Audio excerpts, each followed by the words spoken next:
Armstrong from Reed Corporate. I'm here with Simon Lill, the chairman of Nimy Resources. Nimy has the Mons Nickel project in Western Australia and they've been getting some fantastic results of late. Simon, please tell us, what is it that you like about Nimy and why you got involved? Yeah, so the Executive Director, Luke Hampson, first asked me to get involved, and in part it was because of Luke's passion for the project, and he'd put a lot of effort into it over a 6-year period in holding the tenements together and picking up all the data from historical information and sources, etc.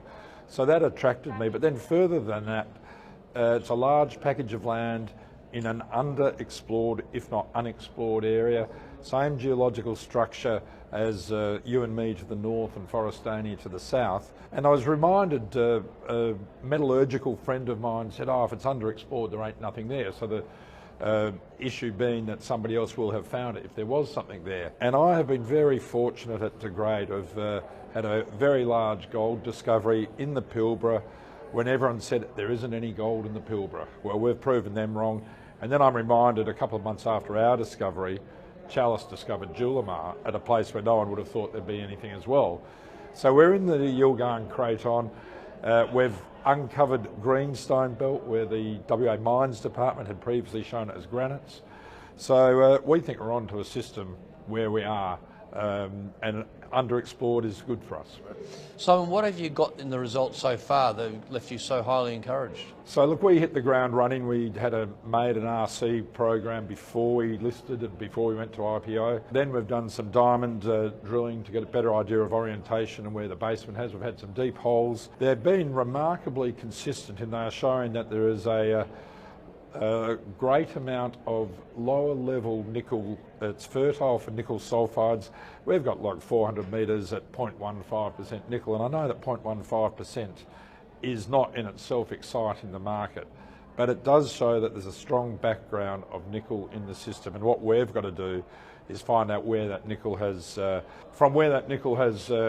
concentrated itself, and that's what we will be looking for in the next round of drilling, because we feel as though we've got some idea on the orientation of where we're going. So we are looking for 3 types of nickel really, one being the massive sulfides form that we've got gossans, which gossans are consistent with the Cambolda style of mineralisation, the Forestania style of mineralisation, and that might be where we find the massive sulfide. If we know that we're in a komatiite flow, we've got very high MgO results.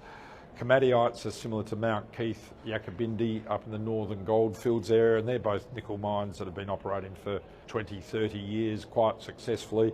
Slightly lower grade than your massive sulfides, or maybe 0.6, 0.7, but still very economic. And then of course we've got this large lower grade disseminated sulfides, 0.15%, 0.2%. Probably not economic at the moment, but who's to say it won't become economic? The largest gold mine in Australia operates at 0.4 grams per tonne of gold, and that wouldn't have even been looked at 30 years ago. So you're definitely closing in on it, aren't you? It's a question of trying to get warmer and warmer using the latest techniques, geophysics and drilling combined. When you're starting with an unexplored area, it does, and we've got a large area too, so it takes a while to actually get your theories together and start proving that, yes, you're moving in the right direction. So geophysics has certainly helped, and we've got an ongoing geophysical program. The drilling, a lot more ground truthing, a lot more walking across the ground. You know, you can't beat getting out there and walking across, and we've got a very good geologist who loves doing that and looking at things and working things out. So we feel as though we're starting to get to the bottom of it all, yes. And finally, Simon, what should shareholders expect over the next 6 months? Okay, well, look, we've still got some outstanding results. When I say outstanding, they haven't yet been released. Visually, they're looking as though they're going to be more of the same large sections of lower grade nickel. But we have identified a gossan through this period. The the geophysical over it has shown that we've got some plates there within the gossan, so they're target areas that could have a high impact. So we're going to be drilling early in the new year at these plates that we have. Further, the other interesting thing that we've recently announced is that we have a carbonatite there, and we announced it on the back of WA1 had a very interesting discovery at their carbonatite, with their second set of results really showing that they're on the right path there. So carbonatites are Linus's Mount Weld rare earths project. If we've got a carbonatite, I have worked at that Mount Weld project in the past, as has our geologist. We've got a pretty good idea of what can be in these things, so we're going to be drilling that too, and that is also potentially a high impact outcome. Thanks very much, Simon. All right, thank you, Paul.